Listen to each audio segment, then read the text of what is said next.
ആളുടെ ഈ വ്യക്തിയുടെ ജീവിതം ഇസ്ലാം പറയുന്ന അളവുകോൽ എടുത്ത് വെച്ച് നമ്മൾ പരിശോധിച്ച് കഴിഞ്ഞാൽ അതിൻ്റെ അയലത്തെത്തില്ല എന്നുള്ളതാണ്. അപ്പോൾ ഇവർ പറയുന്ന രീതിയിൽ ഇപ്പോൾ വൈവാഹിക ജീവിതം അല്ലെങ്കിൽ ലൈംഗികത അതുമായി കണക്ട് ചെയ്തിട്ട് സദാചാരം ഇതൊക്കെ എടുത്ത് നോക്കുകയാണെന്നുണ്ടെങ്കിൽ മുഹമ്മദ് നബി കല്യാണം കഴിച്ചിട്ടുള്ള മുഹമ്മദ് നബിയുടെ ജീവിതത്തിൽ 40-40 സ്ത്രീകളുണ്ടായിരുന്നു. ഓക്കെ, ഒരു അറേബ്യൻ ടിൻഡർ ആയിരുന്നു എന്നാണ് ഞാൻ പറയാറ്.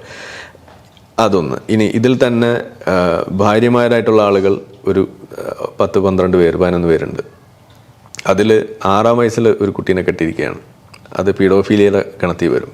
ചെറിയ കുട്ടികളോട് കാണുമ്പോൾ അതിൽ തന്നെ 1.5 വയസ്സുള്ള കുട്ടീനെ കണ്ടപ്പോൾ അടുത്ത വർഷം ഞാൻ ഈ കുട്ടീനെ കെട്ടെന്ന് പറഞ്ഞ് ആ പീഡോഫീലിയ എക്സ്പ്രസ് ചെയ്തിട്ടുള്ള ആളാണ്. ഇതാണ് മുഹമ്മദ് നബി. ഇനി ഇതിൽ തന്നെ അടിമകളെ ഇതേപോലെ ലൈംഗികമായിട്ട് ഉപയോഗിച്ചിട്ടുള്ള വ്യക്തിയാണ്. അത് അടിമകളെ വെക്കുകയും അവരെ ലൈംഗികമായിട്ട് ഉപയോഗിക്കുകയും ചെയ്തത്, അതായത് ബലാത്സംഗം ചെയ്തിട്ടുള്ള ആളാണ്. ഇനി അതുകൂടാതെ ഈ പറയുന്ന അടിമ സ്ത്രീയെ, അതായത് മുഹമ്മദ് നബിയുടെ ലക്ഷ്യം എന്താണ്? മുഹമ്മദ് നബിയുടെ ലക്ഷ്യം എന്ന് പറഞ്ഞാൽ ഇസ്ലാം ഇവിടെ സ്ഥാപിക്കുക എന്നുള്ളതാണല്ലോ ഇസ്ലാം നമ്മളെ പഠിപ്പിക്കുന്നത്. അപ്പോൾ ഇസ്ലാം സ്ഥാപിക്കാൻ വേണ്ടിയിട്ട് മുഹമ്മദ് നബി ഒരു ആൾക്ക് കത്തെഴുതാണ്. ഞാൻ ഒരു പ്രവാചകനാണ്, മിസ്റ്റർ മുഹമ്മദ് എന്നാണ് എൻ്റെ പേര്, നിങ്ങൾ ഇസ്ലാമിലേക്ക് വരിക എന്ന് പറഞ്ഞിട്ട് ഒരാൾക്ക് കത്തയക്കുന്നു.